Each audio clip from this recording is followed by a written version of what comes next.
Page number 1 वर पंजाबच्या मुख्यमंत्रीपदी सिद्धू क्वेश्चन मार्क काँग्रेसमधील अस्थिरतेची चर्चा अमरिंदर सिंग यांचा राजीनामा। अमरिंदर सिंग हे पंजाबचे आधी मुख्यमंत्री होते। त्याच्यानंतर आता असा प्रश्न उठत आहे की जे काही नवजोत सिंग सिद्धू आहेत ते पंजाबचे मुख्यमंत्री होतील का, असा प्रश्न उठत आहे। आणि त्यांनी आणखी एक स्टेटमेंट, अमरिंदर सिंग यांनी एक स्टेटमेंट दिलेला आहे आणि त्यांनी आपल्या त्या स्टेटमेंटमध्ये म्हटलेलं आहे की जो काही सिद्धू आहेत ते सिद्धू काय आहेत तर एक पपेट आहेत। ओके, त्यांनी असं प्रकारचं एक स्टेटमेंट केलेलं आहे की ते एक पपेट आहेत। आणि पपेट म्हणजेच कसं तर बघा, ते जे काही पाकिस्तानचं लष्कर प्रमुख असेल आणि पाकिस्तानच्याच पंतप्रधान असेल, तर या दोघांशीही त्यांचे संबंध एकदम चांगल्या प्रकारचे संबंध असल्यामुळे त्यांनी म्हटलेलं आहे की देशाच्या हितासाठी, देशाच्या संरक्षणासाठी मी नवजोत सिंग सिद्धूला हे देशविरोधी आहेत असे म्हणतो। कारण तर त्यांचे जे काही संबंध आहेत ते आपलं जो काही राष्ट्र जो काही पाकिस्तान आहे त्या पाकिस्तानशी त्यांचे संबंध असल्यामुळे ते म्हणत आहेत की ते जरी मुख्यमंत्री जर मी त्यांना विरोध करेन। आणि सर्वात महत्त्वाची बाब म्हणजे हे जे काही पंजाब जो काही पंजाबची पार्टी असेल आणि त्याच्या अध्यक्ष ठरवण्यासाठी सर्वात महत्त्वाचं म्हणजे जे काही सोनिया गांधी आहे याच्याकडे सर्व दलांतील जे काही सदस्य खासदार असतील त्या सर्वांनी काय केलेलं आहे तर तो जो काही निर्णय असेल तो निर्णय म्हणजे पक्षनेता निवडण्याचा अधिकार सोनिया यांना दिलेला आहे। ओके, आणि पक्षाचे 80 पैकी 78 आमदार या बैठकीला हजरही होते। जी काही बैठक त्या ठिकाणी झालेली आहे त्या ठिकाणी 80 पैकी 78 आमदार बैठकीला हजर होते। त्याच्यानंतर आपण या ठिकाणी त्यांनी काय म्हटलेलं आहे तर ते सुद्धा आपण या ठिकाणी बघू शकतो। ओके, तर अशा प्रकारे अमरिंदर सिंग यांचा आपल्याला पराभव झालेला त्या ठिकाणी दिसत आहे। राजकीय कारण राजकारणामध्ये ते होतच राहते पराभव जीत वगैरे। ओके, त्याच्यानंतर बघा रामचंद्र प्रतिष्ठान। आता रामचंद्र प्रतिष्ठान यांनी काय केलेलं आहे तर ही जी काही गोष्ट आहे ही आपल्याला एसे वगैरे लिहिण्यासाठी किंवा मग एखाद्या ठिकाणी एखादा एक्झाम्पल जर द्यायचं झालं की समाजकारण म्हणजे काय किंवा समाजामध्ये करत असताना कोणकोणत्या गोष्टी करायच्या किंवा काय करू शकतो तर त्यासाठी आपल्याला रामचंद्र प्रतिष्ठान हा एक आपण म्हणू शकतो की एक फर्स्ट स्टेप किंवा एक आदर्श म्हणून आपण त्याला मानू शकतो। तर रामचंद्र प्रतिष्ठान यांनी काय केलेलं आहे तर कैद्यांचे आयुष्य सावरण्यासाठी आर्थिक मदतीची गरज केलेली आहे। ओके, आणि आर्थिक मदतीची गरज करत असतानाच काय केलेलं आहे तर बघा जी काही कैदी वगैरे असतील, आता सपोज एखादा जर कैदी असेल तर तो काय होतो सर्वात आधी तो तर एखादा गुन्हा करून घेतो। ओके, गुन्हा करून घेतो, त्याला जी काही गोष्ट असतील त्या गोष्टीच्या आधारावर तो तर गुन्हा करून घेतो, पण त्याच्यानंतर त्याला काय होते पश्चाताप होते त्या गोष्टीचा की आपण जे काही केलेल्या गोष्टी आहेत त्या करायला नको पाहिजे होत्या। मग त्याच्यामुळे तो काय होतो डिप्रेशनमध्ये जातो। ओके, ही एक फर्स्ट। त्याच्यानंतर सेकंड म्हणजेच काय तर बघा, तर एखादा व्यक्ती असेल त्याला पश्चाताप झालेला आहे, मग त्याला दुसरा प्रश्न पडतो की मला जो काही समाज असेल तो समाज मला मान्य करेल का, हा एक प्रश्न झाला। त्याच्यानंतर तिसरा प्रश्न बघा, एखादा व्यक्ती जो कैदी असेल तर त्या कैद्याला त्याच्या घरच्यांविषयीची जी काही त्या घरच्यांविषयीची जी काही त्याच्या मनामध्ये चाललेले जे काही प्रश्न असतात की ते कशा प्रकारे राहत असतील, कशा प्रकारचे त्यांचे जे काही जीवनमान असेल ते जीवनमान चाललेलं असेल, माझे मुलं कसं असेल, माझी पत्नी कशी असेल, माझी आई कसं असेल, माझे वडील कसे असतील, ह्या सर्व गोष्टी जे काही त्याच्या मनात चाललेल्या असतात आणि त्याच्यामुळेच तो एकंदर जर म्हटलं तर तो काय होतो डिप्रेशनमध्ये जातो किंवा मला समाज मान्य करणार नाही याच्यामुळे सुद्धा तो डिप्रेशनमध्ये जातो। आणि मग त्याच्यात जे काही उरलेलं आयुष्य आहे ते उरलेलं आयुष्य एकदम डिप्रेशनमध्ये निघून जातो। आणि त्याच्यामुळे आपण काय करतो तर आपल्या देशाच्या एक लाभलेला एक हात, तो हात आपण गमावून बसतो। तर तेच सावरण्यासाठी या रामचंद्र प्रतिष्ठान यांनी अशा प्रकारचे एक मोहीम राबवलेलं आहे। आणि त्यांनी त्यामध्ये काय केलेलं आहे तर जे काही कैदी असतील त्यांना प्रशिक्षण दिलेलं आहे। त्यामध्ये ते काय करतात तर पुस्तकांचे वाचन करण्यासाठी त्यांना प्रवृत्त करतात, त्यांना वाचून सुद्धा दाखवतात, त्यांना चांगल्या चांगल्या प्रकारचे लेखकांनी लिहिलेल्या पुस्तका, त्याच्यानंतर भारतासाठी झटलेले स्वातंत्र्यवीर यांचीही सुद्धा त्यांना यांचीही माहिती दिली जाते। त्यांच्याविषयीचे असलेले जे काय बायोग्राफी असेल त्या बायोग्राफी सुद्धा त्यांना पुरवल्या जाते। आणि यांच्यामुळे त्यांच्या जीवनामध्ये नवीन सूर्य जन्माला येतो, नवीन उदय त्याच्या जीवनामध्ये होतो। आणि अशा प्रकारे ते व्यक्ती काय करतात तर आपली चांगल्या चांगल्या प्रकारचं जीवन जगू शकतात। अशा प्रकारे एक आपण म्हणू शकतो की ही एक आशा आहे आणि ही आशेच कुठंतरी आपल्याला घेऊन जातो आणि आशेच आपल्याला जगण्याचं एक साधन सुद्धा असते। त्याच्यानंतर आपण बघू शकतो या ठिकाणी माहिती दिलेली आहे बघा, तर या ठिकाणी काय म्हटलेलं आहे डॉक्टर कुलकर्णी यांना साहित्य अकादमी। तर या दोघींना काय मिळालेलं आहे, हे ज्या काही दोन्ही व्यक्ती आहेत, दोन्ही महिला आहेत, या दोन्ही महिलांना साहित्य अकादमी पुरस्कार मिळालेला आहे। बघा, साहित्य अकादमी तर्फे 2020 चे अनुवाद ओके कशासाठी दिलेला आहे तर अनुवादासाठी दिलेला आहे। ओके, म्हणजे यांनी काय केलं ट्रान्सलेशन। तर ट्रान्सलेशन केलेल्या साहित्य अकादमीतर्फे 2020चे अनुवादासाठीचे पुरस्कार शनिवारी जाहीर करण्यात आले. त्यात मराठीतील अनुवादासाठी हे नाव थोडे लक्ष ठेवायला पाहिजे, कारण आपल्याला विचारेल डायरेक्ट की अनुवादासाठी दिलेलं आहे, पण कोणत्या अनुवादासाठी कोणाला दिलेलं आहे ते क्वेश्चन विचारू शकते. त्यासाठी लक्षात ठेवा की त्यात मराठीतील अनुवादासाठी सोनाली नावांगुड, ओके, मराठीतील अनुवादासाठी सोनाली नावांगुड आणि संस्कृतमधील अनुवादासाठी डॉक्टर मंजुषा कुलकर्णी यांना मिळालेलं आहे. आणि याच्यामध्ये आपण बघू शकतो की हे जे काही सोनाली खूप सुंदर स्टेटमेंट दिलेलं आहे. तर या स्टेटमेंट विषयी थोडी आपण माहिती बघूया. बघा, आपण ती एक स्टेटमेंट आहे आणि स्टेटमेंटमध्ये एकदम पॉझिटिव्ह विचार त्या ठिकाणी आपल्याला पाहू शकतो आपण त्या ठिकाणी. तर यामध्ये नावांगुड यांना काय मिळालेलं आहे, तर मराठीतील अनुवादासाठी म्हणजे नावांगुड यांनी मराठीमध्ये अनुवाद केलेला आहे, ओके. त्याच्यानंतर नावांगुड यांनी इरंदाम जमांगलीन कथई ही बुक लक्षात ठेवा, कादंबरी लक्षात ठेवा. काय, इरंदाम जमांगलीन कथई या तमिळ कादंबरीचा मराठीत अनुवादन केलेला आहे, ओके. मग विचारू शकते की इरंदाम थामांगलीन कथई ही कोणी पुस्तक लिहिलेली होती, म्हणजे मूळ पुस्तक कोणाची होती, तर ते तुम्ही आन्सर मला या कमेंट बॉक्समध्ये द्या. त्याच्यानंतर डॉक्टर कुलकर्णी यांनी प्रकाश आमटे यांच्यावरील प्रकाश वाटा या पुस्तकाचे संस्कृतमध्ये अनुवादन केलेलं आहे. आणि हे खूप मोठे, म्हणजे आपल्या या मराठी साहित्यासाठी खूप मोठे मोलाचे एक कार्य त्यांनी केलेलं आहे. कारण जे काही मराठीमध्ये असलेले जे काही साहित्य असतील त्यांना संस्कृतमध्येही सुद्धा वाचण्याची एक त्यांनी पहल, एक साहित्य किंवा एक त्यांना आपण म्हणू शकतो अवेलेबल करून दिलेला आहे. आणि त्यामुळेच आपली जी काही मराठी असेल, मराठीतील असलेले जे काही नावाजलेले पुस्तक असतील त्यांना सुद्धा एक नवीन चालना मिळालेली आहे, ओके.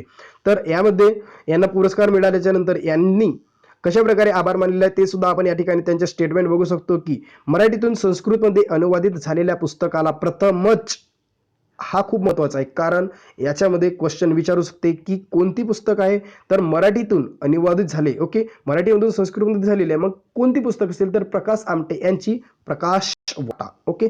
प्रकाश वाटा ही पुस्तक आहे.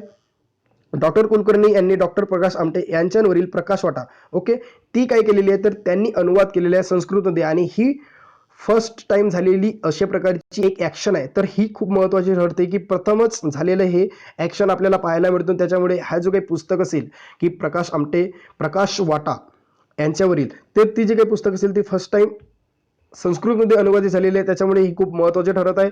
त्याच्यानंतर मराठीतील कलाकृती संस्कृतमध्ये अनुवादित व्हाव्यात, संस्कृतमधील अभ्यासक वाचकांपर्यंत पोहोचाव्यात या आंतरिक तळमळीने प्रकाश वाटा या पुस्तकाचा संस्कृतमध्ये अनुवाद केला होता. 2017 संस्कृत अनुवादाचे पुस्तक प्रकाशित झाले.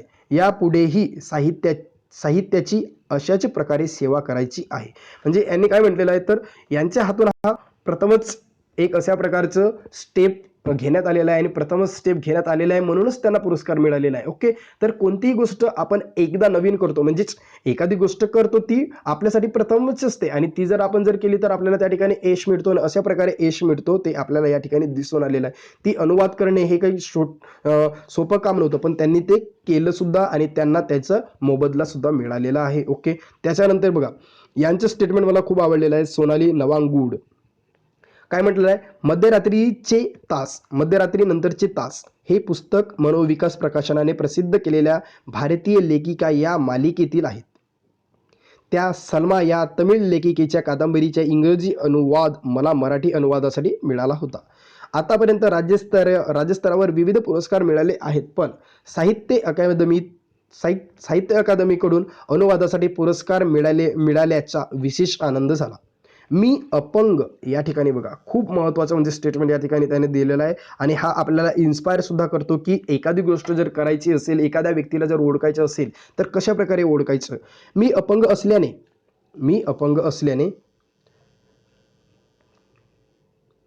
असल्याने त्या दृष्टीने माझ्याकडे पाहिले जाते, म्हणजे ती अपंग असल्यामुळे त्यांच्याकडे ती अपंग आहे या दृष्टीने पाहिलं जाते. पण त्यांनी काय म्हटलेलं आहे, मी लेखिका आहे आणि त्यांच्या अपंगत्वाशी काहीही संबंध नाही. म्हणजे एखादा व्यक्ती किती शिकलेला आहे किंवा एखाद्या व्यक्तीजवळ किती एक्सपिरियन्स आहे, आपण त्या शिकलेल्या त्या डिग्रीकडे न जाता, कागदाकडे न जाता आपण काय करणार, तर त्या एक्सपिरियन्सकडे जर गेलं तर आपल्याला त्याच्याकडे असणारा एक्सपिरियन्स, त्याच्याकडे असणारी स्किल, त्याच्याकडे जर गेलं तर आपल्याला खूप म्हणजे त्या व्यक्तीमध्ये काय काय आहे ते आपल्याला जाणायला मिळेल. पण या ठिकाणी ह्या लेखिका सुद्धा म्हणत आहेत की त्या अपंग असल्यामुळे त्यांच्याकडे अपंगत्वानेच बघितलं जाते. ओके, तर त्यांनी म्हटलेलं आहे की मी लेखिका आहे आणि त्याचा अपंगत्वाशी संबंध नाही, त्यामुळे आपल्या कामावरून आपली गुणवत्ता तपासली जावी असे मला नेहमीच वाटते. साहित्य अकादमीच्या पुरस्काराने हे अधोरेखित झालेले आहे.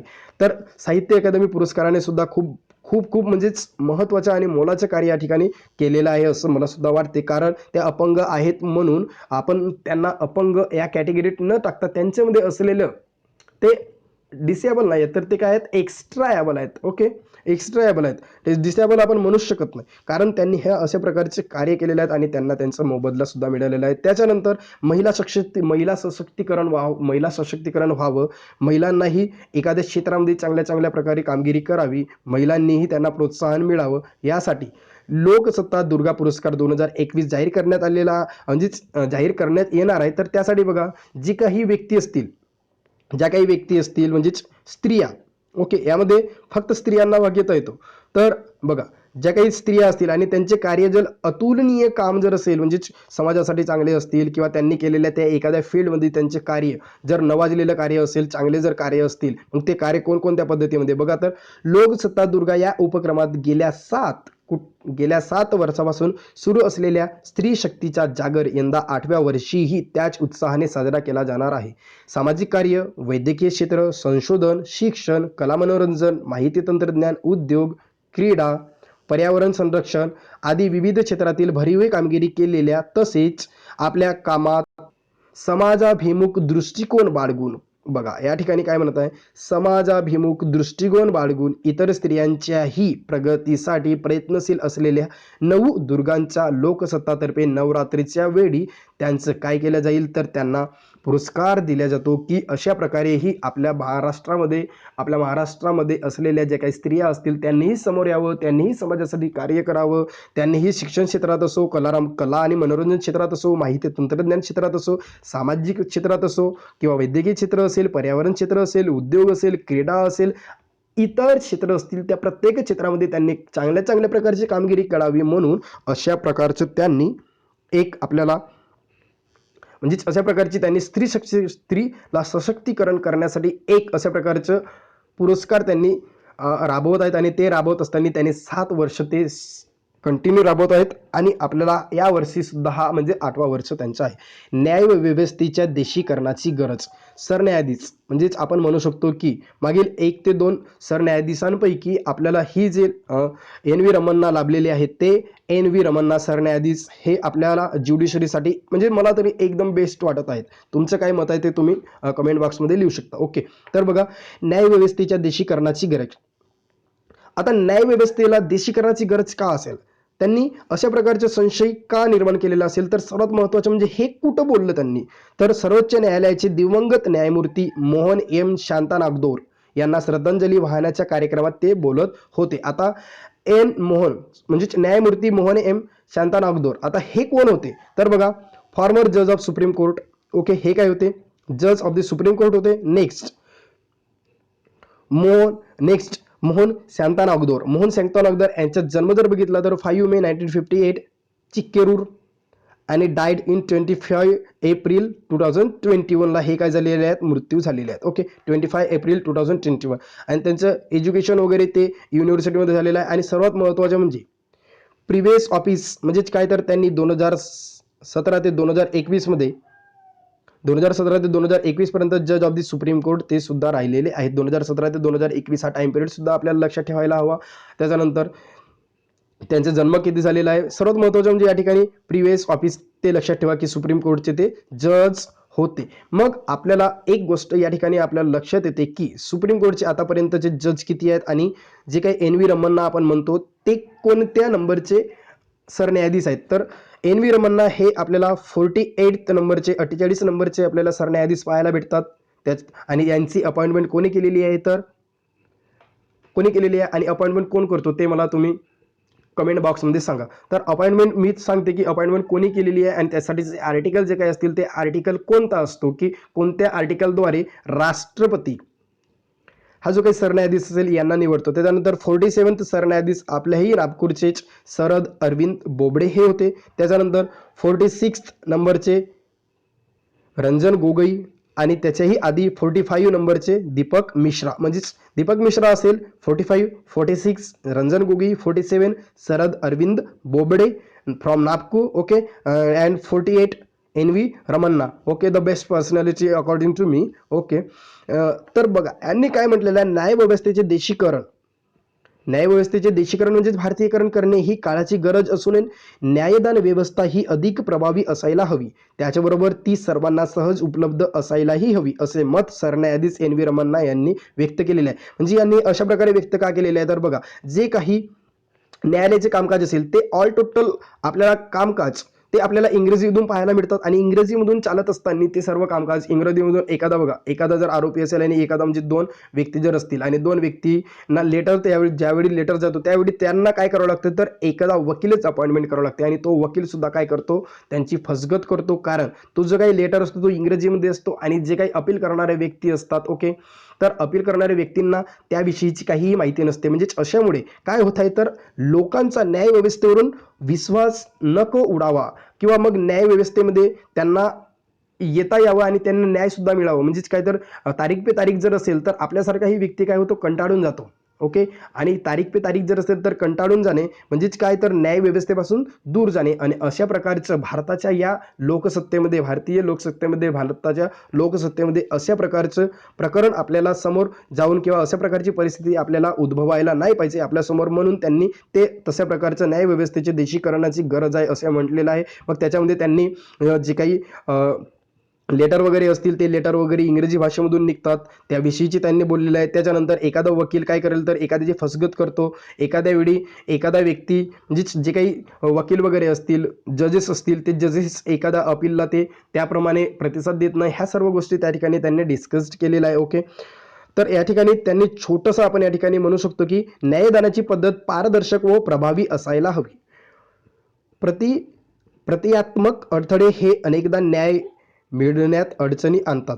सामान्य लोकांना न्यायालयात जाताना न्यायाधीशाची भीती वाटता कामा नये, अशा प्रकारचे त्यांनी खूप मार्मिक असं स्टेटमेंट दिलेलं आहे. आणि हे स्टेटमेंट या आजच्या परिस्थितीवर A to Z आपण म्हणू शकतो की लागू होतो, ओके. त्याच्यानंतर आपण या ठिकाणी म्हणू शकतो की फेस्टिवल आपल्याला पेपरमध्ये खूपदा विचारले जातात आणि हा फेस्टिवल खूप महत्त्वाचा सुद्धा आहे. तर या ठिकाणी बघा झारखंडमध्ये कर्मपूजा हा एक फेस्टिवल, त्या ठिकाणी कर्मपूजा म्हणजे आपण म्हणू शकतो की जनरल भाषामध्ये आपण गौरी मानतो, ओके, तीच आहे, ओके. कर्मपूजा या ठिकाणी सुद्धा आपल्याला गौरी वगैरे या ठिकाणी अशा प्रकारचे हे आपण म्हणू शकतो की हे गौरी वगैरे असू शकते. तर झारखंडमध्ये कर्मपूजा उत्सवादरम्यान 7 मुलींचा बुडून मृत्यू झालेला आहे. तर कर्मपूजा म्हणजे काय, तर या ठिकाणी तुम्ही बघू शकता की ह्या अशा प्रकारचे डान्स वगैरे केले जातात, अशा प्रकारे पूजा वगैरे केली जाते, ओके.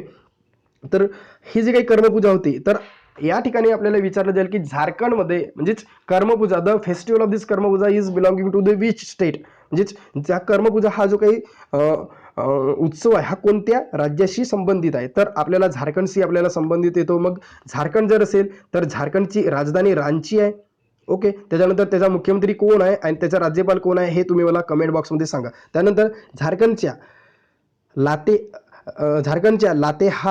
लातेहार जिल्ह्यातील शनिवारी कर्मपूजा उत्सवादरम्यान एका खेड्यातीलही तलावाच्या खोल पाण्यात बुडून 12 ते 20 वर्षांच्या दरम्यान 7 मुलींचे मरण झालेले आहे, ओके.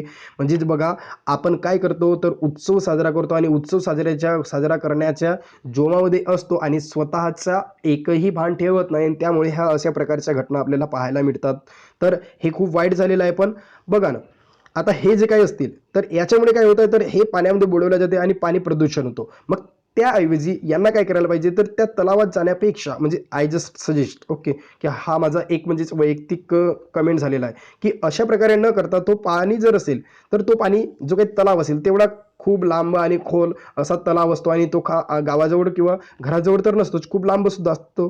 तर यांनी काय करायला पाहिजे होतं की त्या ठिकाणी एखादं त्यांच्याच गावामध्ये एक छोटंसं असं डबकं घ्यायला पाहिजे होतं आणि त्या डबक्यामध्ये पाणी घालायला पाहिजे होतं आणि त्या पाण्यामध्येच त्यांनी जे काही गौरी वगैरे असेल किंवा आपण हेच म्हणू शकतो, तर यांना काय करायला पाहिजे, त्या पाण्यामध्ये घालायला पाहिजे. म्हणजे काय, तर जो काही जेवढं पाणी होतं तेवढं पाणीच खराब होईल. म्हणजे जो काही तलाव असेल त्या तलावातील संपूर्ण पाणी खराब होऊन त्यात असलेले जे काही सजीव असतील, निर्जीव असतील, त्यांच्या लाईफवर कोणत्याही प्रकारचा अडथळा न येता ते त्यांची लाईफ चांगल्या प्रकारे जगू शकत होते. हे ज्याप्रमाणे हे जगतात त्याप्रमाणे ते सुद्धा त्यांची लाईफ जगू शकत होते विदाऊट एनी ऑब्स्टॅकल्स.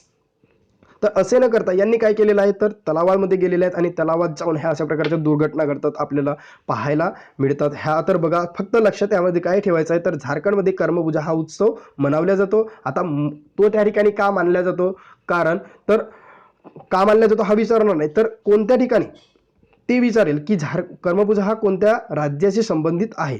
तर आपल्याला लक्षात ठेवा, झारखंडशी संबंधित आहे. झारखंडची राजधानी रांची आहे आणि तुम्हाला काय करायचं आहे, तर झारखंडचे मुख्यमंत्री आणि राज्यपाल कोण आहेत ते तुम्हाला कमेंट बॉक्समध्ये सांगायचं आहे. तर या ठिकाणी तुम्ही पिक्चर पाहू शकता. त्याच्यानंतर बघा, तामिळनाडू तामिळनाडू राज्यपालपदी रवींद्र नारायण.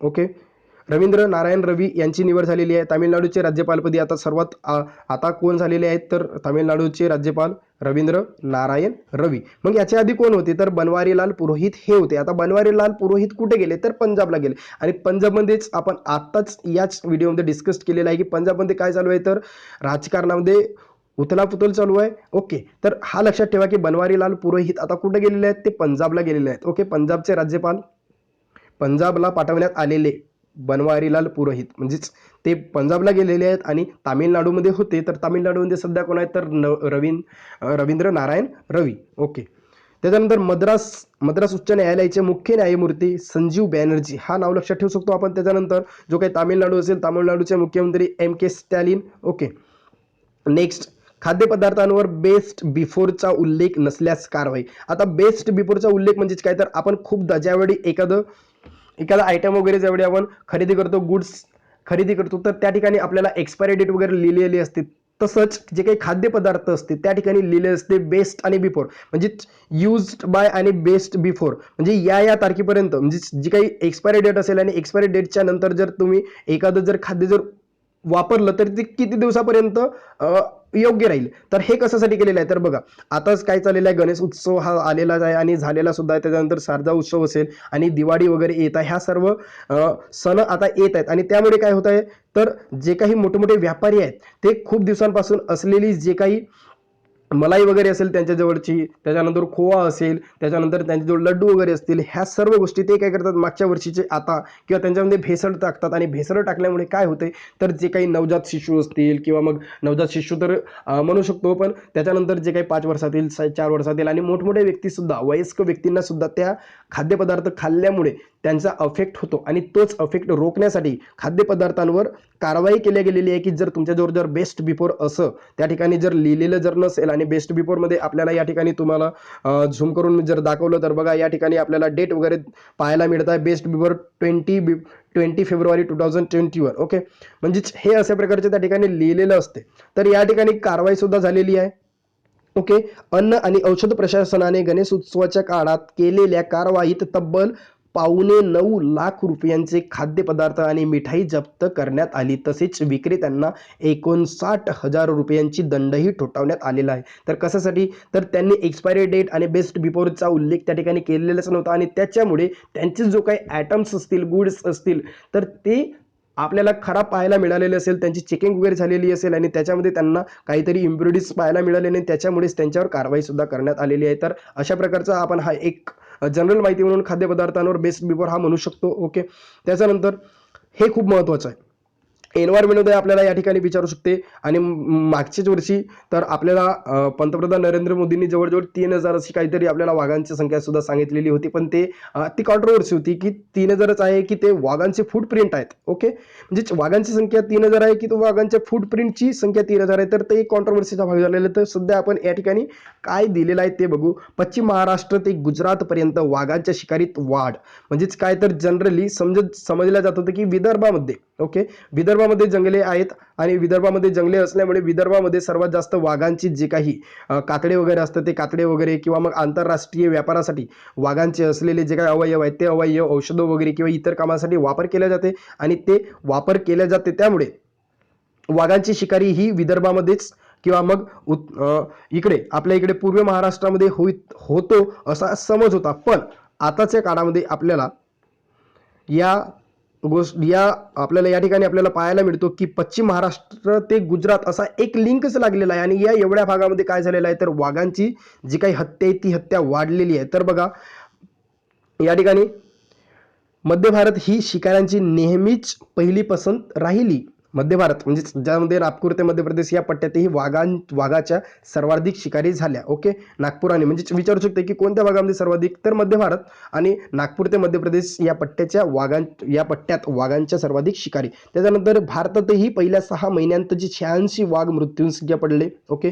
86 वाघ मृत्यूमुखी पडले. यात सर्वाधिक म्हणजे सर्वात जास्त, हा सुद्धा क्वेश्चन महत्वाचा आहे की सर्वात जास्त वाघांची संख्या म्हणजे भारतामध्ये पहिल्या 6 महिन्यात म्हणजे आता जो काही 2021 चालू आहे त्यामध्ये 86 वाघ मरण पावलेले आहेत आणि 86 वाघ मरण पावत असतानाच म्हणजे त्यांच्या मृत्युमुखी झालेला असतानाच सर्वात जास्त महाराष्ट्रामध्ये ते झालेलं आहे. ओके. तर आंतरराष्ट्रीय व्याघ्र दिन 29 जुलै. ओके. 29 जुलै हा सुद्धा लक्षात ठेवा, आंतरराष्ट्रीय व्याघ्र दिन.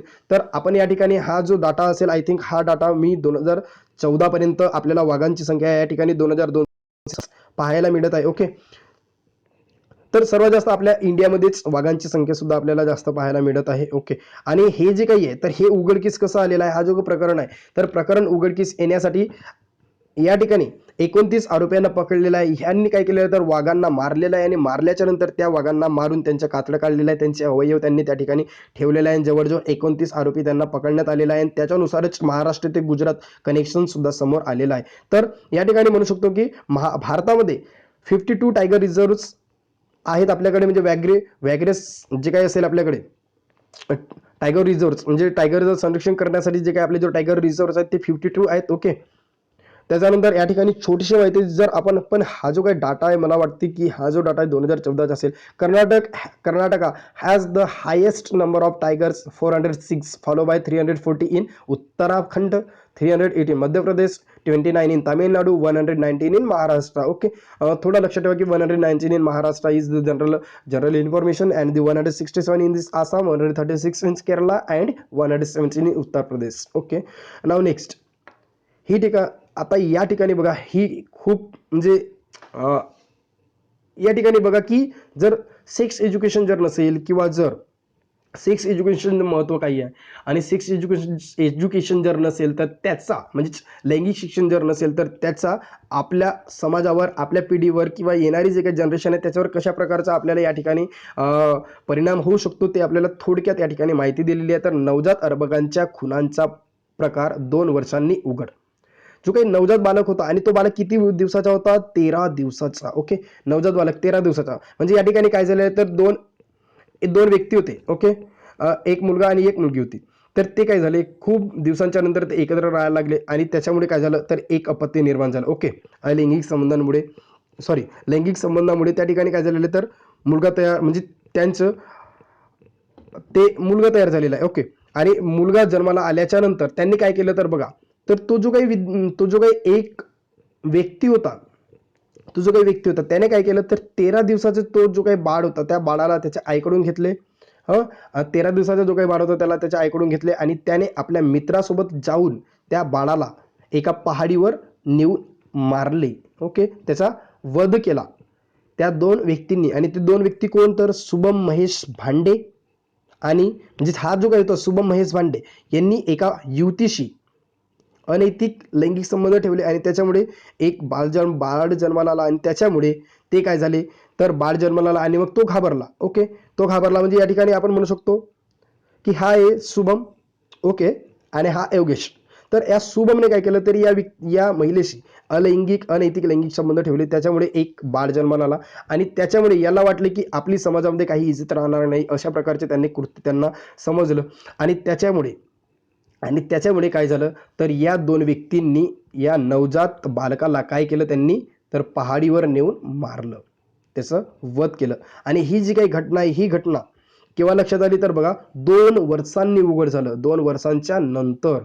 म्हणजेच ती जी काही व्यक्ती होती, ती जी काही महिला होती, त्या महिलेने विचारलं या व्यक्तीला की जो काही शिशु आहे, जो काही तुम्ही 13 वर्षाचा बाळ घेऊन गेलेलो होतो, तो आता कोणत्या ठिकाणी ठेवलेला आहे? तर त्याने सांगितलं होतं की मी या बाळाला एका आश्रमामध्ये ठेवत आहे आणि आश्रमामध्ये ठेवतो असं त्यांनी सांगितलं. तर अशा प्रकारे त्याने सांगितलं आणि तो त्याच्याशी खोटं बोलला. अशा प्रकारे आपण म्हणू शकतो की सेक्स एज्युकेशन सुद्धा आपल्याला खूप महत्त्वाचं ठरतं, की सेक्स एज्युकेशन कशासाठी आहे याच्यावर सुद्धा आपल्याला खूप डिस्कशन सुद्धा करायचं आहे, की sex education, why the sex education is important now. आपल्याला खूप सारे रेप्स वगैरे पाहायला मिळतात. ओके, 8 वर्षाचा मुलगा असेल किंवा मग मोठ्यात मोठं किंवा मग आणि बघा जो काही महाराष्ट्र असेल, या महाराष्ट्रामध्ये 82% जवळजवळ 82% आपली काही साक्षरता आहे. ओके, 82% साक्षरता आहे आणि आपण महिला अत्याचारामध्ये सेकंड नंबरवर येतो. ओके, महिला अत्याचारामध्ये सेकंड नंबरवर येतो. सोबतच जो काय आताच आपण बघितलंय की वाघांची संख्या जर असेल तर वाघांच्या संख्येमध्ये सुद्धा आपण पहिल्या नंबरवर येत आहे, की वाघांची जे काही मृत्यू वगैरे आहे, जे काही वाघांची शिकार आहे त्यामध्ये सुद्धा आपला नंबर फर्स्ट लागत आहे. महिलांमध्ये सुद्धा आपण महिलांच्या अत्याचारावर सुद्धा सेकंडमध्ये जात आहे. म्हणजे आपण कोणत्या दिशेने चाललेलं आहेत, आपले जे काही दैवत आहेत, छत्रपती शिवाजी महाराज असतील, क्रांतिज्योती, क्रांतिसूर्य, क्रांतिज्योती, सावित्रीबाई फुले, क्रांतिसूर्य, ज्योतिबा फुले हे असतील, डॉक्टर बाबासाहेब आंबेडकर असतील, आपल्या महाराष्ट्रामध्ये घडून गेलेले सावरकर असतील, या सर्व लोकांनी एक आदर्श आपल्या पुढे ठेवलेला होता. तो आदर्श आज आपण गमावतात. आपण कोणत्या दिशेकडे चाललेलो आहोत आणि जग कोणत्या दिशेकडे चाललेलं आहे ते थोडं लक्षात घ्यायला पाहिजे. ते थोडं आठवायला पाहिजे. स्वतःला स्मरण आणून द्यायला पाहिजे की आपण माणसामध्ये जगू शकतो. माणूस माणसासारखा जर जगला तर समाजामध्ये आपली एक प्रतिष्ठा बनून राहू शकते. आणि जर समाजामध्ये जर चांगल्या चांगल्या प्रकारे जर जगायचं असेल तर आपल्याला माणसांसारखंच जगावं लागेल. तर तुम्हाला एकच विनंती आपली की जर या व्हिडिओला तुम्ही लाईक करा, शेअर करा आणि हा जो काही व्हिडिओ आहे याला लाईक करा, शेअर करा आणि याच्यामध्ये जर काही कमेंट जर असतील तर तुम्ही काय करू शकता, some suggestions write in a comments. Okay, like, share and subscribe to our YouTube channel for the notifications of the updating daily Loksatta newspaper. Thank you.